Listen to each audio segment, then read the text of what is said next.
We're on topic 15, page 83. The problems we're going to do are 8L and 8N. So let's get started. Here is 8L, and we have this first term here, and we have this first term here. What we're going to do is get a common denominator for the first term, common denominator here, and then we're going to calculate a common denominator here, and then we're going to simplify. So we start with the first term here. There's a 1 implied here. It's 1 over 1 over, and here it's 1 plus a. So for the first term denominator here, the common denominator is 1 plus a. We take the first term. Our common denominator is here. We always divide our common denominator by the denominator of the term that we're involved with. Here we're going to divide by 1 because this is 1 over 1. So I've got 1 plus a over 1 leaves me with 1 plus a, my quotient. I'm then going to multiply 1 plus a times 1, and I get this over here. Now I'm going to take this term over here, which is my second term right here. The common denominator is here.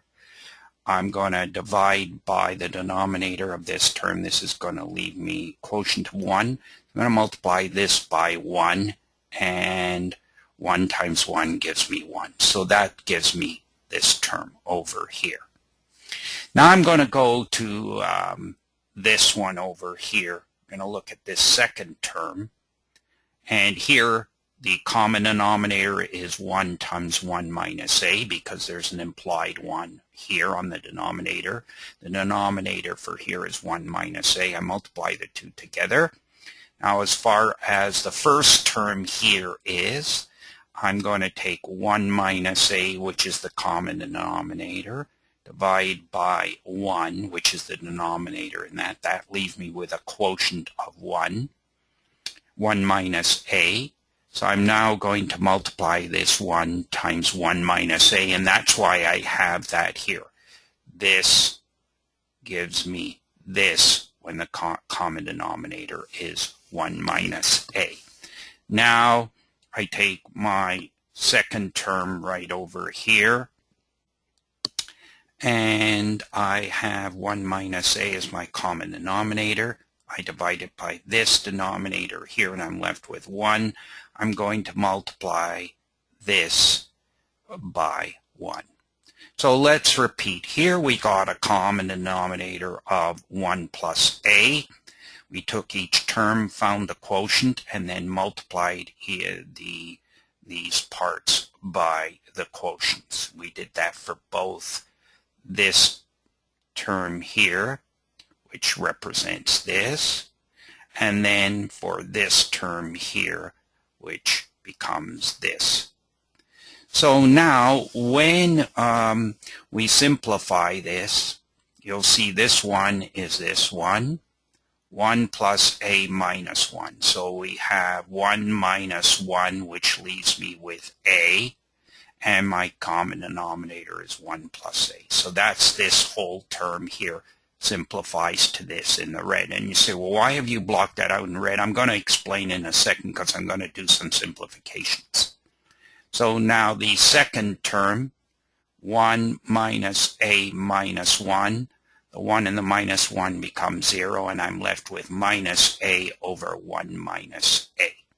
So let's look at these individually. What happens with this becoming this and this becoming that? So let's go and check that out just a little further down. So the first term is this one. This is 1 divided by a over 1 plus a. I'm going to invert and multiply. 1 multiply, put this on the numerator and this on the denominator, flip it, and I'm left with 1 plus a over a, and that becomes 1 plus a over a. So that's how this, I flipped and multiplied this. Okay, and I got that. And that was shown right here. Now the second term is 1 over minus a divided by 1 minus a. I've done the same thing here. Invert and multiply. And all I've done is put the minus sign in front here. And that's all. And so I've got minus bracket 1 minus a over a, and here minus 1 minus a over a.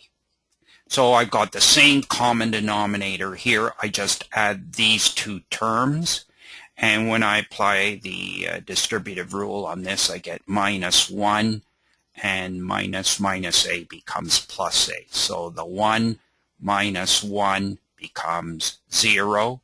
A plus a becomes 2a, and I've still got a as my common denominator. I cancel the a's, and I'm left with 2. That's my answer. Let's go to the next problem.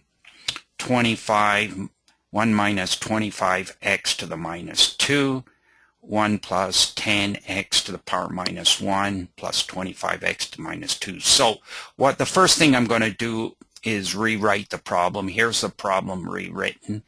And now I'm going to say 1 minus 25 over x squared, because I'm going to move this from the numerator to the denominator and make this a positive exponent.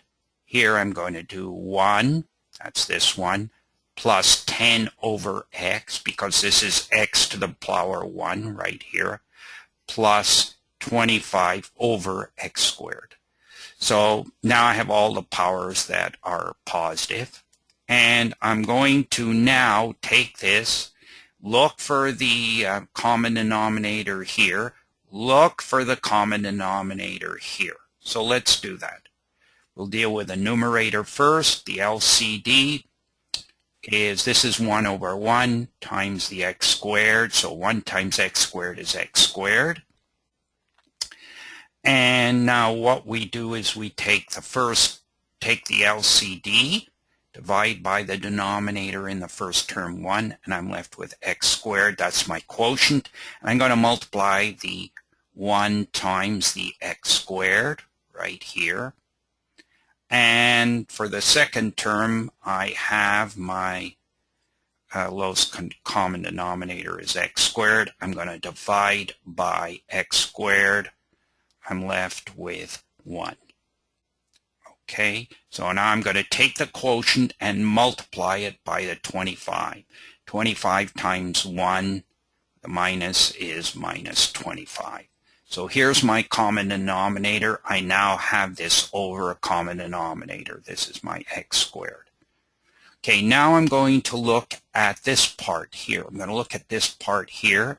Again, the denominator, the LCD, the lowest common denominator is x squared. Okay, so I'm going to take the first term, the LCD, divided by the denominator here, which is 1. I'm going to multiply the first term times x squared, so 1 times x squared gives me the x squared.